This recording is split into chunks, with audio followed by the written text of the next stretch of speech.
In this guide, I'm going to show you how to delete all data on iPhone before selling. Before we get into this guide, make sure to like the video and subscribe to the channel with all notifications on. It really does help with the channel and it lets us know that you want more content like this. We'd greatly appreciate it. And if at any point throughout this guide you did have any questions, just ask them down in the comment section below and we could help you out further. I'm going to be doing my best to reply to every single comment down there. First things first, open up settings, and what you need to do is tap on your name up at the very top. Then go to iCloud right here, select iCloud Backup, and you're going to want to go ahead and back up now. This is going to save your data iCloud so that you can restore it later on a new iPhone if you want. If you don't want to do this, it's not mandatory. But once the backup is finished, go back to the main settings page and you need to go ahead and select General.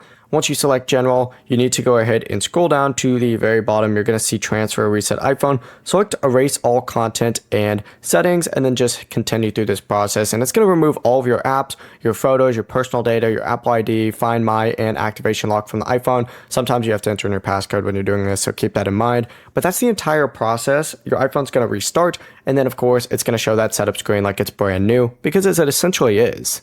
Before you leave this guide, make sure to like the video and subscribe to the channel with all notifications on. It really does help the channel and it lets us know that you want more content like this. We'd greatly appreciate it. And if at any point throughout this guide you did have any questions, once again, ask them down in the comment section below and we could help you out further. I'm going to be doing my best to reply to every single comment down there. Have a great rest of your day though. Peace.